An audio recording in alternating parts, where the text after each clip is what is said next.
95.3 FM. Prepárate, porque a partir de ahora hablaremos de política, analizando, debatiendo de otra manera. Los demonios sueltos. Los demonios sueltos. Lo que sucede al instante en el mundo de la política. A partir de ahora, los demonios sueltos. En la voz de Leo González y Samuel Ponce. Los demonios sueltos. Es que la quieren la foto, no sé qué poner. ¿Qué tal? Estamos en emisión más de Los Demonios Sueltos, tarde de lunes, no sé qué tal aquí. Ya andan compartiendo en redes sociales a Dan y Samuel Ponce Morales. Creo que el fin de semana les fue muy bien, no sé. Pero bueno, como todos los días, Samuel Ponce Morales, co-conductor de este programa. ¿Qué tal, Samuel? Buenas tardes a todos. Como todos los lunes, Adán García. Gracias, Samuel. Con el gusto de saludarte a ti, a Leo, a quien noto muy fresco. Carlos Ya, Monge. bueno. Carlos Monge. Un gusto saludar a los jóvenes y una felicitación a Leo que está cumpliendo años. Leo. 34 años ya. Ya me están empezando. Y el sábado lo celebramos y quiso sumergirse al agua, a la alberca, y le Nunca ayudamos un quise poco. hacer eso. Y le ayudamos un poco. Nunca quise sumergirme, o sea, gracias a Dios no estuve enfermo, porque me agarraron muy desprevenido. Y luego hay un video en donde Samuel Ponce Morales se nota que ni siquiera me quiere aventar, ¿eh? No, está. Pero las albercas son agradables, ¿no? Con el calorcito. Fíjate que el sábado yo pensé que iba a estar como nublado, con lluvia, y afortunadamente hubo sol, pues afortunadamente el clima estuvo muy agradable, pero pues bueno, si Felipe Calderón y Checo Pérez lo hicieron, ¿por qué yo no? Bueno, tenemos un tema interesante. La semana pasada se dio otro operativo entre la Fuerza Federal y Estatal en el acceso a Ario de Rosales La Huacana para deshacer los retenes que estaban con civiles armados de manera ilegal. Y bueno, hay una vigilancia constante y permanente desde ese día. Iniciamos contigo, Carlos, ¿cómo ves? No, la verdad es que es un avance, es indudablemente plausible, digamos, que las autoridades están haciendo pues este logro de permitir, ojalá dure, el libre tránsito por esta vialidad, esta carretera que comunica Ario de Rosales con Huetamo. Es un tema que duró años, por lo menos un año, cuando menos, que era prácticamente imposible transitar por ahí si no tenías el aval de un grupo armado. ¿Qué me parece que le hace falta a estos operativos? No hay nadie detenido. O sea, vas, liberas, qué bueno, es plausible, es un logro, pero me queda aquí la duda de qué pasa con los que estaban ahí, llegaron y ya no estaban armados, porque no dan detalles del operativo, ¿no? Creo que falta transparencia también en el cómo se logran estos avances, que me parece de entrada, y a reserva de ahora hablar de los números que lamentablemente siguen gravísimos en Michoacán en cuanto a homicidios, pero me parece que de entrada es plausible que hayan liberado esta vialidad. Lamento que no haya información precisa, que no se haga una rueda de prensa, que no se dé la cara por parte de las autoridades para explicarle a la sociedad cómo es que se liberó sin que haya un solo detenido, cuando ahí había un grupo de hombres fuertemente armados generando ese retén. Eso es un poco contraste con lo de San Juan Nuevo, ¿no? Que cuando, Sí, allá, aunque yo diría que hubo detenidos y aseguramiento de armas y de vehículos, yo siento que fue lo mínimo, ¿no? Pero bueno, se hizo algo ahí, no se hizo aquí en Ario La Huacana. A mí me llamó mucho la atención de este operativo que fue el secretario de gobierno el que lo encabezó, no necesariamente el secretario de seguridad como en San Juan Nuevo. En este caso fue Carlos Torres Piña el que estuvo al frente, estuvo la alcaldesa de Ario de Rosales en todas las acciones. Me sorprende, coincido con Carlos, que no hubo personas detenidas, ni siquiera un solo disparo, y hay que señalarlo como tal. Esta carretera Ario de Rosales La Huacana estaba, por un lado, del lado de La Huacana hay un grupo fuertemente armado, y del lado de Ario de Rosales otro, y específicamente en Ario, Pueblos Unidos. Me sorprende, insisto, que según los datos que las autoridades señalaron, es de que no había personas al momento de que arriba la Fuerza Federal y Estatal ya se habían dispersado los hombres armados que estaban ahí. unos cuidando del lado de Ario y los otros de la Huacana. Entonces, muy casualidad, ¿no? muy raro, exactamente, muy raro. Pero además, a mí me sorprende más todavía que hasta aparecen riendo los funcionarios, como de miren, no sé si vieron las fotografías, en un tema como de nosotros liberamos. Me parece sorprendente, insisto, que no hubiera personas detenidas, pero también me pareció una fuerza de Estado impresionante. Estamos hablando de más de 250 elementos del ejército. Entonces, evidentemente, ningún grupo armado, por muy fuerte que esté, se va a enfrentar a 250 elementos del ejército mexicano. Entonces, por ahí yo lo considero bien.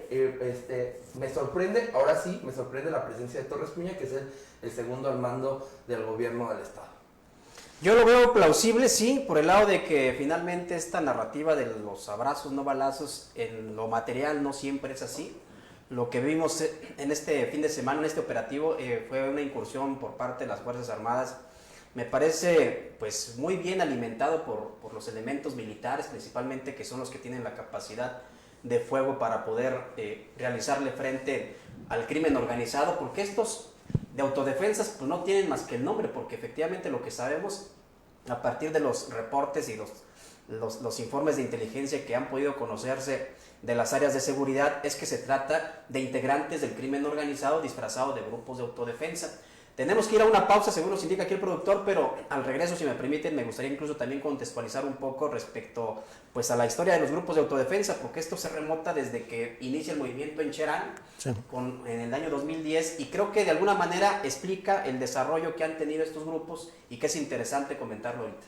Pues vamos a un corte y regresamos a los demonios sueltos. En un momento regresamos. Los demonios sueltos. Éxitos que forjaron tu identidad. Pop 95.3 FM. Mamá, ¿a dónde llevas todos esos útiles? Los voy a llevar a Primera Plana. ¿Pero para qué? Es que ahí los están recibiendo para apoyar a quienes les pueden servir. Únete a la donación de útiles escolares. Haz feliz a niñas y niños en situación vulnerable en el próximo regreso a clases. El gobierno de Michoacán, a través del Sistema para el Desarrollo Integral de la Familia, DIF, y Primera Plana MX, te invitan a participar en la campaña de donación de útiles escolares. Tu aportación es muy importante. Puedes donar libretas de raya,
FM. Introduciendo éxitos de forma certera en tus oídos. Continuamos.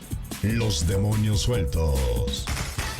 ¿Qué tal? Estamos de regreso en Los Demonios Sueltos. Adán, te quedaste para contextualizar el tema de las autodefensas. Gracias, Leo. Decía yo que me parece que es aliviador ver que la narrativa de los abrazos no balazos no siempre se materializa en los hechos. Me parece que es importante sí ver a las fuerzas federales actuar como lo hicieron allí en este tramo carretero de Ario de Rosales con la Huacana, que sí es un punto estratégico para los intereses del crimen organizado, hoy disfrazado de grupos de autodefensa que instalan estas barricadas en puntos carreteros determinados y que con eso generan un control territorial que es lo que buscan estas células delincuenciales. Y también comentaba que me parece importante el momento para contextualizar un poco el desarrollo que han tenido los grupos de autodefensa. Yo me remontaría al año 2010 cuando inicia en Cherán este movimiento de indígenas que desde mi punto de vista es el origen real y auténtico de los grupos de autodefensas aquí en la entidad y no el que se da 3 años después. En Cherán inician con aquella revuelta los indígenas a partir de que los bosques estaban ya siendo muy devastados por la delincuencia organizada, así es, y además empezaban también a generar una espiral de violencia que se trasladaba a otros delitos como el de los homicidios. Se registraron algunos asesinatos de los indígenas que trataban de oponerse en un esfuerzo individual a esta devastación que había de sus bosques. Eso es lo que hace que Cherán se convierta entonces en este movimiento que conocimos en el año 2010 a través de estas guardias comunitarias, las llamadas fogatas, que no eran otra cosa sino puestos de vigilancia que establecían ellos en determinadas esquinas de los 4 barrios que conforman Cherán. Y después me parece que esa experiencia también es la que de alguna manera inspira a los agricultores, los ganaderos, los comerciantes, la población en general de Tepalcatepec y de Buenavista, para levantarse en armas aquel 24 de febrero del 2013, hastiados también por el acecho, ya la presión, la asfixia que generaba la presencia de un grupo hegemónico, estos que dice el presidente López Obrador que de alguna manera ayudan para que los homicidios dolosos no sean tan disparados, pero en aquella época la verdad es que eso no tenía congruencia porque veíamos una espiral de violencia que se reflejaba en una incidencia de asesinatos como nunca en Michoacán.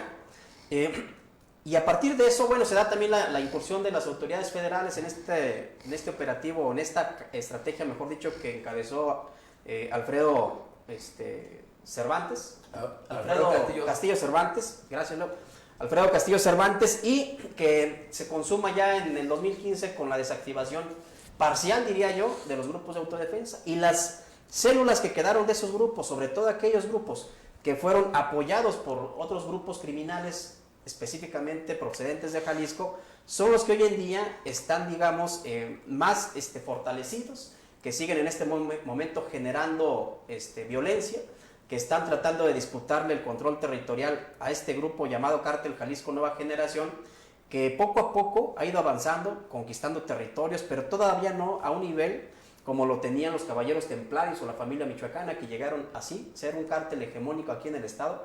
Hoy no vemos un grupo que tenga esa hegemonía, pero sí vemos, lo decía el propio presidente de la República la semana pasada, hasta 12 grupos criminales disputándose el territorio.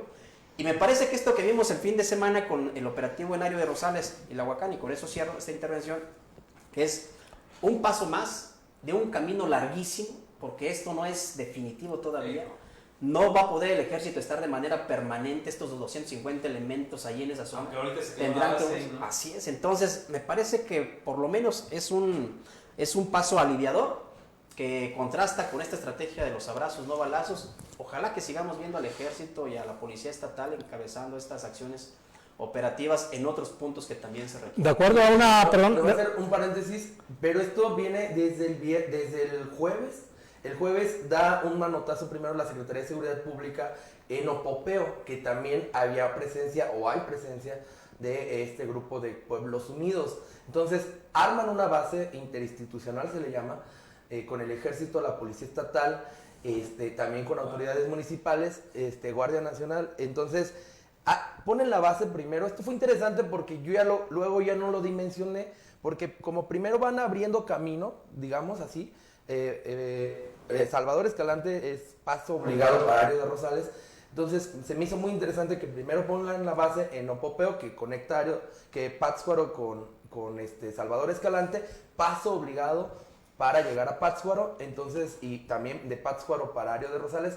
Interesante cómo se dio de entrada el operativo. Considero ahora que fue mucho más inteligente que el que se realizó. Ya con la experiencia se notó, ahora sí, se notó que le metieron un poco más de inteligencia, porque no hubo narcobloqueos, no hubo violencia, y finalmente se liberaron las vidas. Yo creo que ahí, a ver, para que todo lo que dijeron sobre cómo llegaron las autoridades o el operativo, sin detenidos, sin fuego, sin disparos y todo lo demás, sin reacciones. Tiene que ver, eso es una operación primero política. Sí, claro. Y ahora se notó Carlos Torres Piña, por Se ejemplo, nota, ¿no?, que hubo diálogo entre buenos y malos, así gobierno con los grupos armados civiles, se fue que hubo diálogo y que dijeron, ¿saben qué? Vamos a entrar.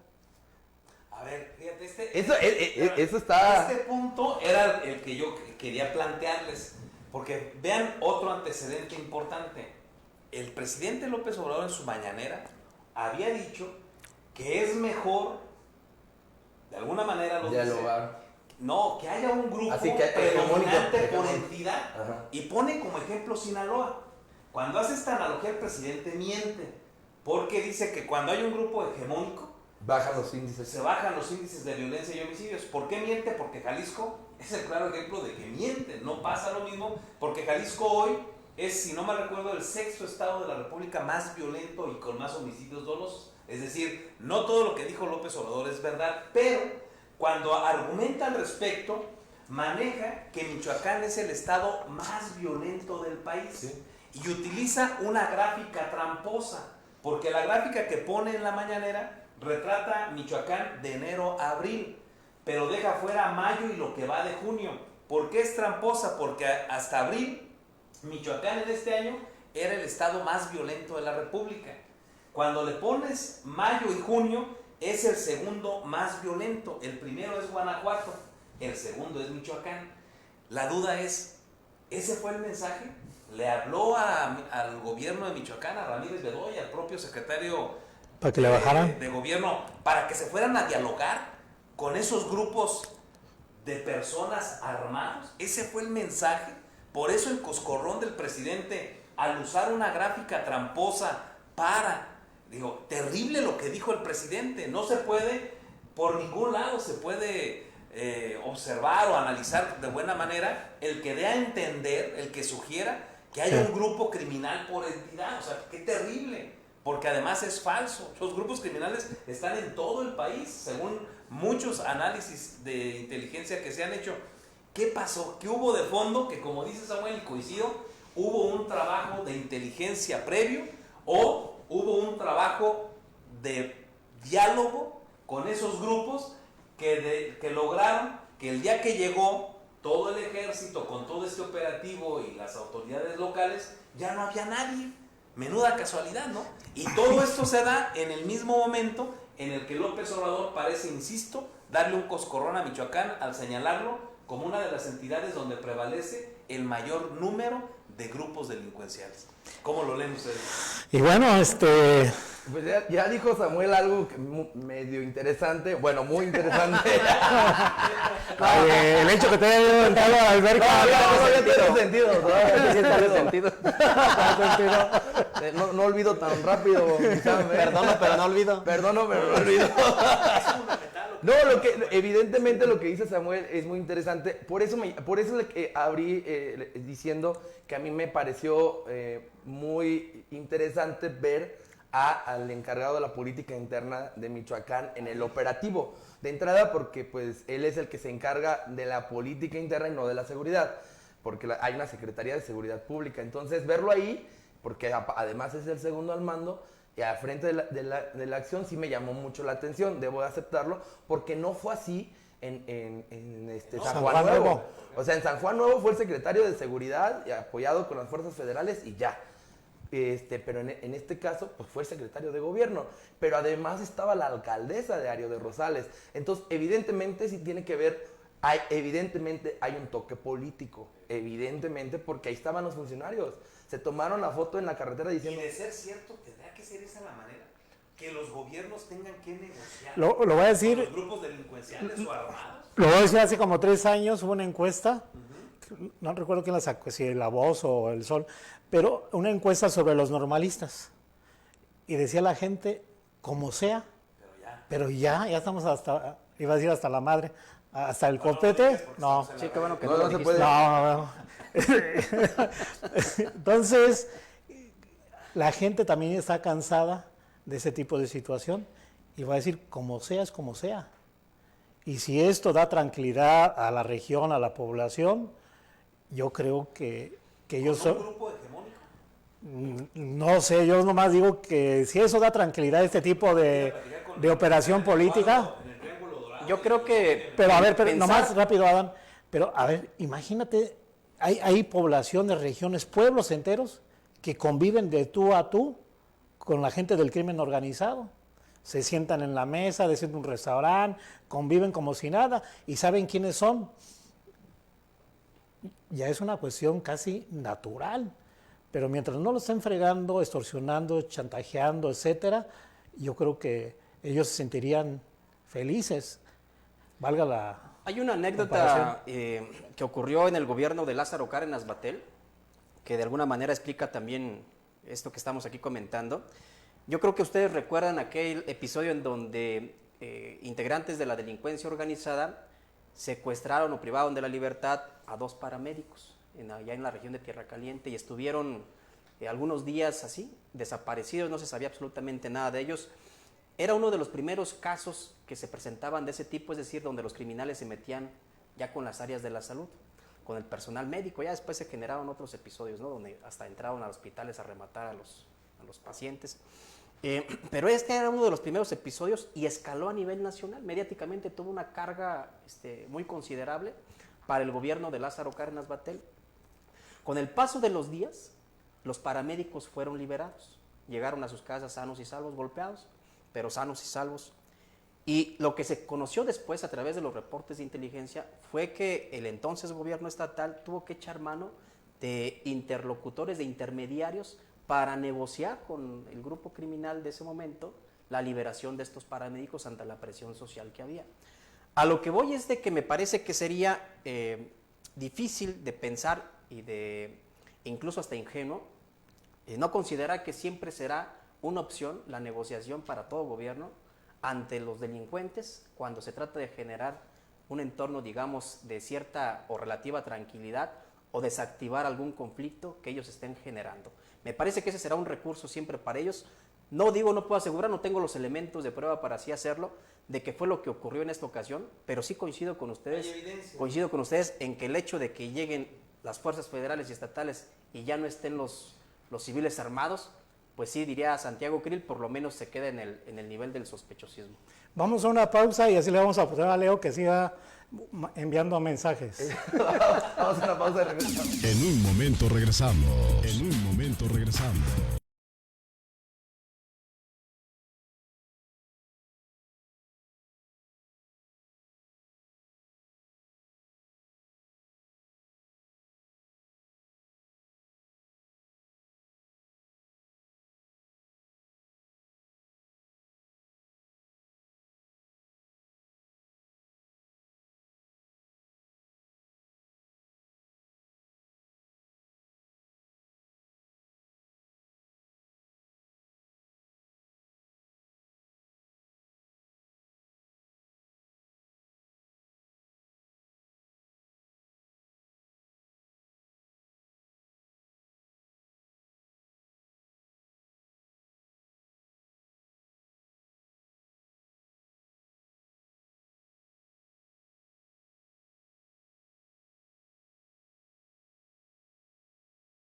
Estamos de regreso en Los Demonios Sueltos.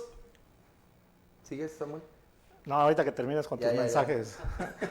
Otro tema. Tenemos el tema del alcoholímetro en la capital. El día de ayer hubo una publicación de un exfuncionario, porque renunció justamente, de García Chavira, Eduardo García Chavira, exdiputado local de Acción Nacional, exdiputado por Apaxingán, una persona muy cercana a Alfonso Martínez. Él era director de residuos sólidos del ayuntamiento, estaba en la Secretaría de Servicios Públicos, y el día de ayer él dice, comenta que su hija había tomado una cerveza solamente, que salió con 0.16 en el alcoholímetro, se supone que 0.19 es lo máximo. Él dice, argumenta que salió con 0.16, argumenta también que pidió él llevarse el vehículo para que no llegara al corralón, no se lo permitieron, al contrario lo esposaron y lo mandaron a Barandilla. En este aspecto pone la llaga nuevamente en el alcoholímetro. Yo les voy a platicar mi anécdota, porque ya caí.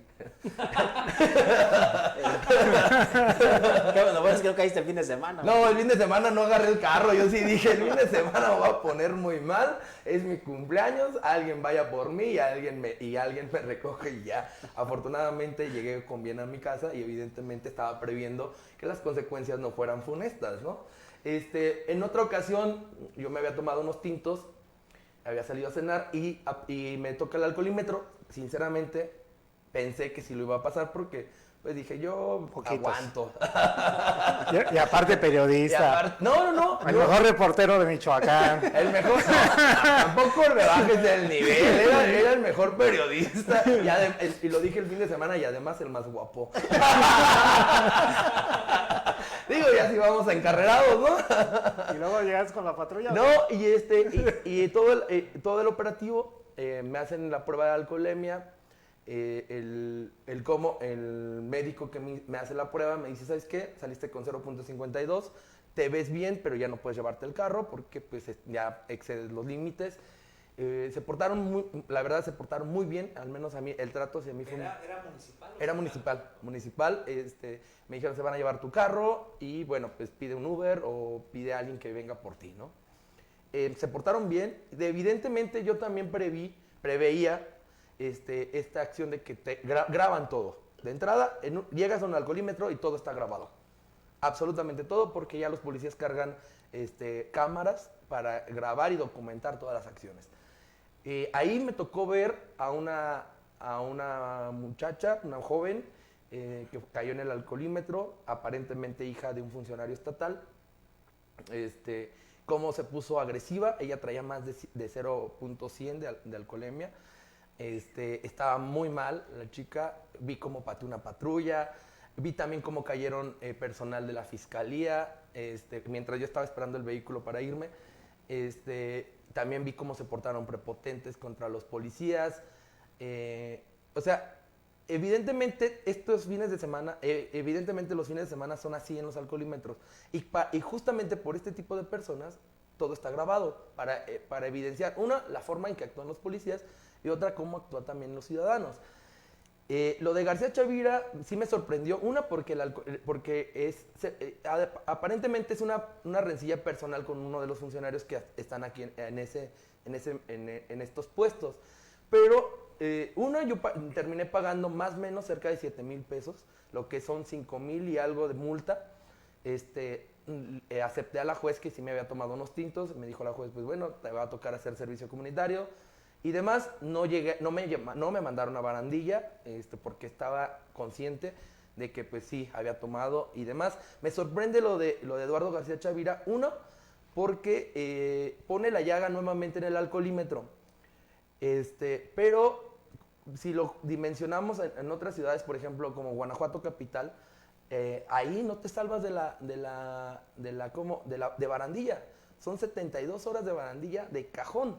O sea, te elevas el límite, rebasas el límite y vas a Barandilla. Y vas a Barandilla. No hay nada de... Y no hay forma de que hagas trabajo comunitario ni nada. 72 horas, es un día y medio, no 2 días, estás en Barandilla de cajón. Entonces, me sorprendió. ¿Son 3 días? No, son 3 días. Sí, me dijeron, una vez en Guanajuato capital me dijeron, guarda tu carro, agarra taxi, porque si vas a salir a beber, aquí la multa es de 11,000 pesos y son 72 horas de cajón. Entonces, Morelia ha sido muy flexible, hay que aceptarlo. En ese aspecto, vas a la Ciudad de México y el Torito es igual. O sea, el Torito no te salvas porque no te salvas. ¿Qué es el Torito? El torito es como el alcoholímetro, o sea, el torito es como la barandilla de aquí. Entonces, no te salvas porque no, así se hace el hijo del presidente de la República, ¿no? O bueno, tal vez ellos o el sí mejor se salvan. periodista, ¿no? O el mejor periodista. Pero a lo que voy es, y desde mi perspectiva, lo que es engorroso es sacar el vehículo. Una, porque te piden muchos documentos, te piden la documentación, es engorroso el tema de las grúas, que luego, por ejemplo, a mí me dejaron, lo voy a señalar como tal, a mí me dejaron mi vehículo sin gasolina. Entonces voy a ir al corralón por mi carro y veo que no traía una sola gota de gasolina.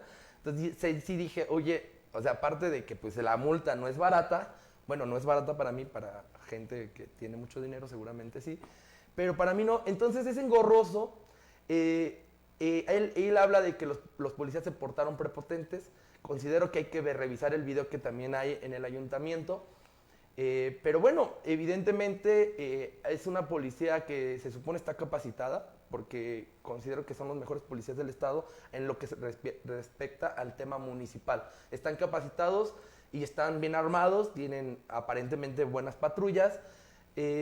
Habrá que ver el protocolo de actuación de la policía en este tipo de hechos. Insisto, a mí me tocó, fui parte, pero a mí no o sea, yo no me porté prepotente ni nada, ni siquiera dije que soy periodista. ¿Por qué eres? ¿Por qué eres? Ya nada más con hablar ya soy prepotente, ¿no?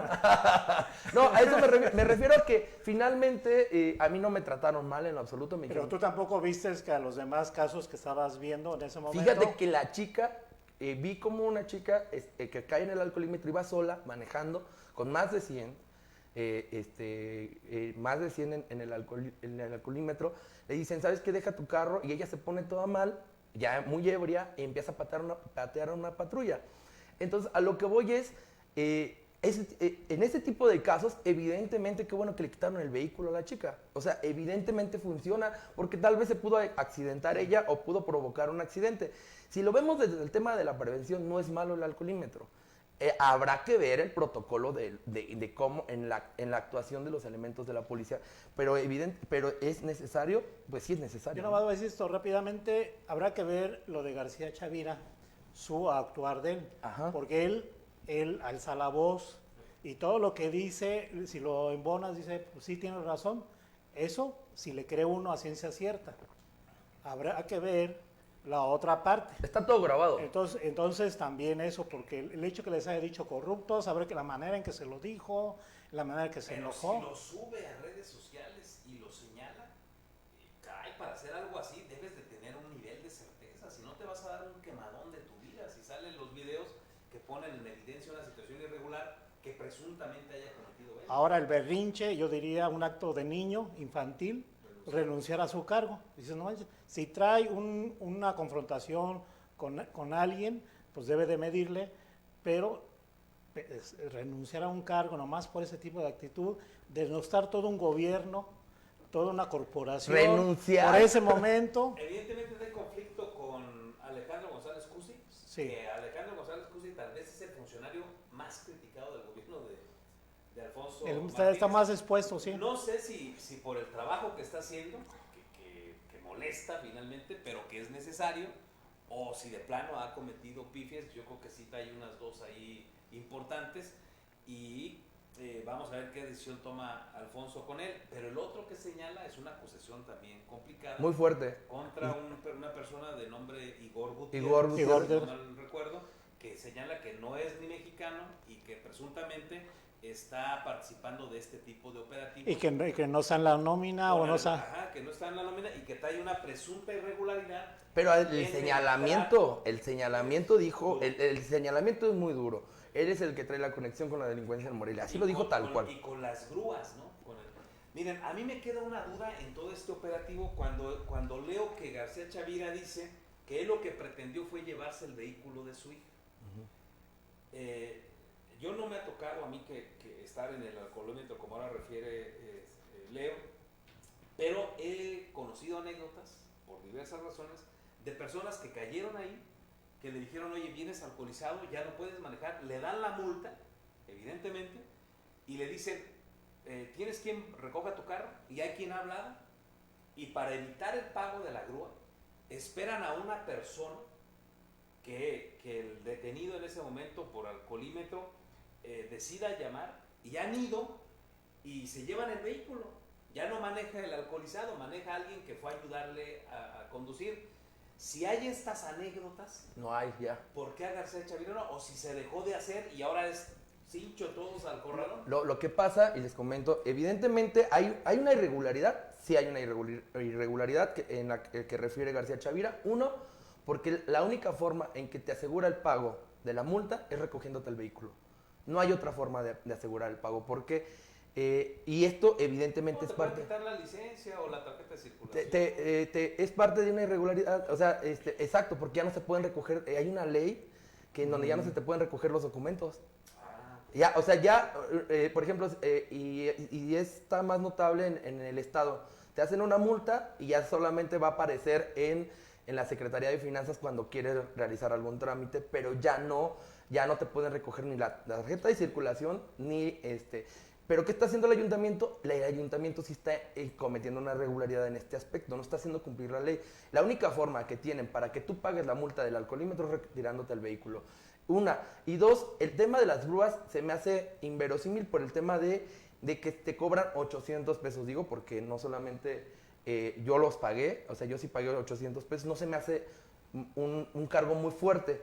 Anteriormente... Hasta 5,000 pesos. No, anteriormente, anteriormente, es que ahí va, antes de irnos al corte, anteriormente, y de donde había la queja, es que se cobraba 2,500 pesos por el arrastre. Hoy se está cobrando 800 pesos por arrastre. Entonces, pues evidentemente es un tema complejo, pero considero que García Chavira sí le pegó en algo fundamental. Habría que investigar a este señor, Igor Gutiérrez, y también investigar la forma en que está actuando. De las grúas. Las grúas y la forma en que está actuando Alejandro González. Pero hay una solución a todo eso, ¿eh? ¿Cuál? Para evitarlo. Pues cuando No tomes. vayamos a beber, pues dejemos el vehículo, ¿no? Mejor agarrar un Uber o un taxi, ¿no? Así como le hiciste tú en tu cumpleaños. En mi cumpleaños así le hice y miren, aquí estoy sin problemas y en mi carro intacto. El Sirenito González. Vamos a un corte y regresamos. En un momento regresamos. Los demonios sueltos. Creando todo un sentimiento. Top 95.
FM. Continuamos. Los demonios sueltos. estamos de regreso en Los Demonios Sueltos. Ya escucharon a Samuel y si no lo escucharon, dice que él no hace paros para que no le marquen. Me decía un amigo o ex amigo, se pasó un alto y me dice, oye Samuel, échame la mano, mira una multa por pasarme un alto. Y le digo, ¿te lo pasaste? Pues sí y no, total. Le digo, conociendo te lo pasaste. Sí, pero dile, había director de tránsito antes.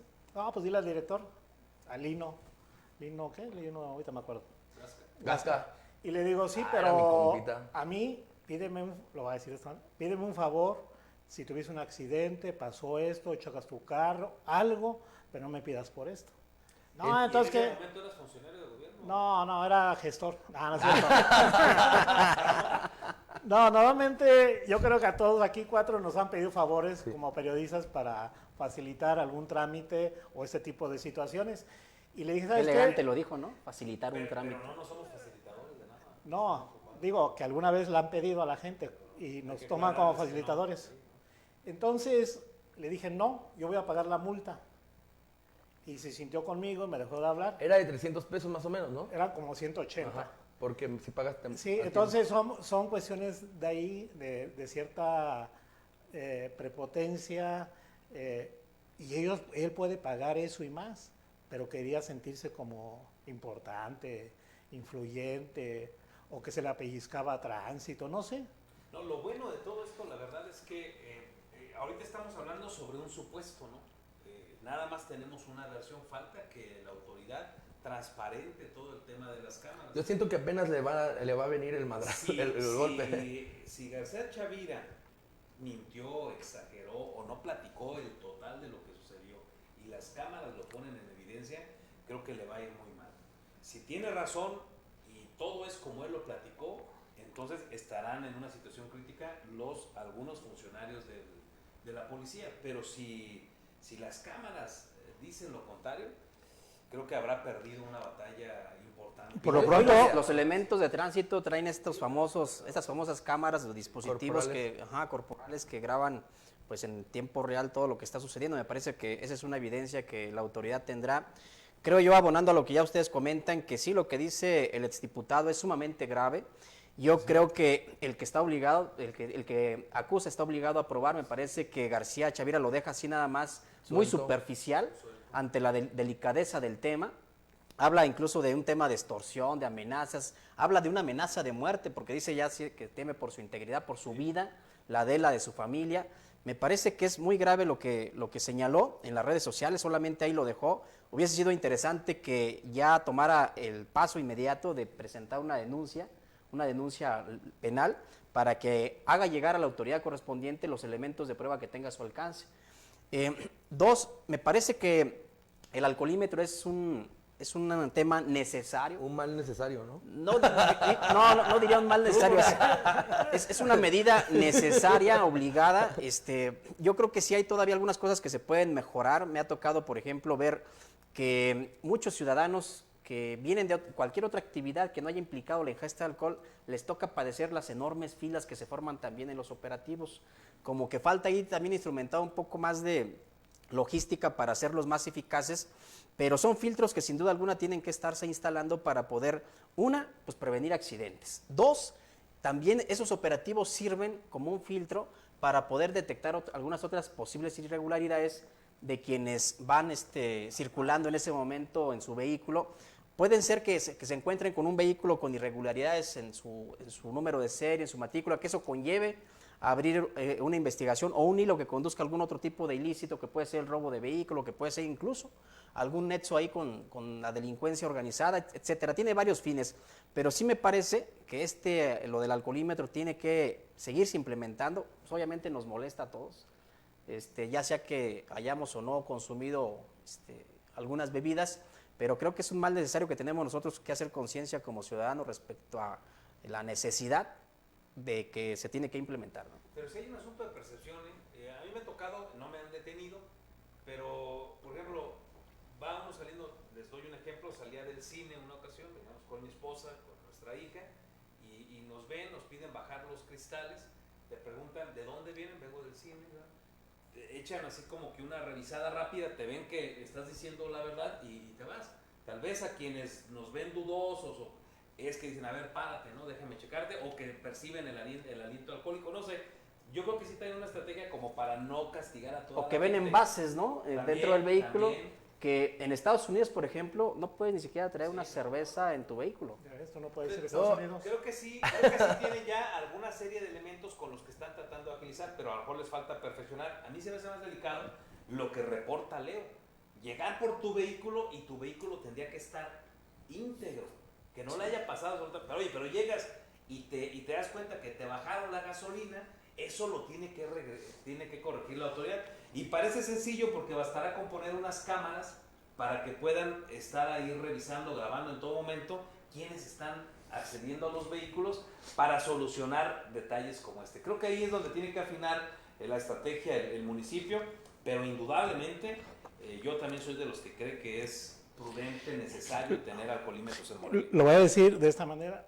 De la penúltima o antepenúltima vez que había alcoholímetros antes de este periodo, se quitaron por cuestiones de bares, de antros. Presión de los restauranteros también. E incluso del propio crimen organizado. Ah, sí. Entonces, el hecho que lo vuelvan a retomar implica necesariamente luchar contra ese tipo de presiones. O sea, no es nada fácil, pero en general, si hacemos una encuesta, un sondeo, yo creo que la mayoría está de acuerdo en que sigan los alcoholímetros. Sí, de hecho, o sea, yo me tocó en una ocasión que nos pararon ya conscientes y traíamos nosotros todos éramos 4 y de los 4 el chofer evidentemente estaba bien, contratamos ese día a alguien para que nos llevara y luego fuera por nosotros porque sabíamos perfectamente que había alcoholímetros y ese día retamos a la autoridad, le dijimos, a ver, ahora sí revísenos, pues nosotros no íbamos manejando, ¿no? Y ya le revisen y dice la elemento fue un elemento y luego el médico dice, pensamos que venía ebrio, dice, no, yo nomás los vengo a traer, pero a lo que voy es que después de que yo, por ejemplo, yo caí, ya soy más precavido en ese aspecto, el fin de semana no agarré el carro, dije, no me voy a poner mal, alguien me lleva y alguien que vaya por mí y listo. Considero que son buenas las medidas porque no estamos acostumbrados a respetar a la autoridad, también hay que ser realistas y me parece a mí, me parece que buenas las medidas en el aspecto de que así seas quien seas, pasas por el alcoholímetro y ni modo.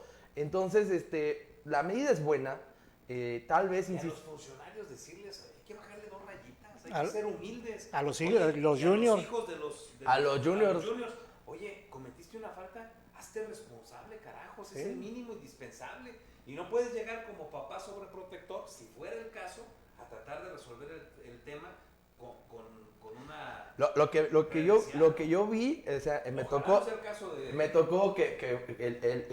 tocó ver a esta chica que es hija de un funcionario estatal y luego me tocó verlos cuando fui a pagar la multa, también pagando su multa, pero yo así se ve tan tranquila la muchacha como para andar pateando patrullas. Pero son historias que pasan. Ojalá, insisto, que aprendamos, ¿no? de ese tipo de acciones. Último comentario, ya nos vamos, Samuel. Bueno, nada más de los distribuidores viales, que también sigue la problemática en cuestión de la culminación de los plazos, del presupuesto y irregularidades por las compañías constructoras, y esto ha atrasado en demasía, yo diría, que estén terminados. Carlos. No, pues insistir en este tema. Yo creo que hoy a la sociedad nos hace falta tomar un poco más de conciencia de la importancia de hacer lo correcto. Manejar en un vehículo tendríamos que hacer lo correcto incluso si no hubiera alcoholímetros. Hoy hay un tema que me parece a mí otra vez importante y que en la anterior administración de Alfonso Martínez generó una polémica brutal porque se presta a corrupción. No sé si lo recuerdan ustedes, el de las fotomultas para quienes de repente vamos clavados en el celular y manejando. Leo. Creo, en su momento hubo un enojo de la población, no, ¿por qué? Y ya lo pusieron en no sé dónde y en no sé cuándo y fue un asunto de corrupción. No tendría que ser un asunto de corrupción, tendría que ser un asunto para habituarnos y proteger nuestra integridad, la de nuestra familia, nuestros amigos con quienes vayamos en el vehículo y la de los terceros. Creo que nos está faltando a todos retomar lo correcto, el deber ser. Ojalá que este tipo de anécdotas que hoy analizamos, vamos a ver en qué termina, vamos a ver si pronto tenemos claro quién es finalmente el responsable, el culpable, pero ojalá que mientras todos en la profesión que desempeñemos nos comprometamos a hacer lo correcto. Creo que nos surge como morelianos y como michoacanos. Antes nada más, la cuestión de las fotomultas fue una cuestión más de carácter político, ¿sí?, que de carácter social o ciudadano, ¿no? Entonces ahí sí estuvo la perversidad de impedir que se instalara, ¿no? Entonces para eso crearon toda una serie de teatro de que la cotización, que la empresa, entonces que se iban a aviar la mochada, sí, etcétera. Del tema que comentaba Samuel de los distribuidores, pareciera que en la percepción lo que domina es que el ciudadano seguramente considera que la autoridad se tardó en iniciar este procedimiento de rescisión del contrato de la obra que se está realizando en el distribuidor vial de salida a Salamanca, y de manera paralela la otra, la que está en salida a Mil Cumbres, ya percibida.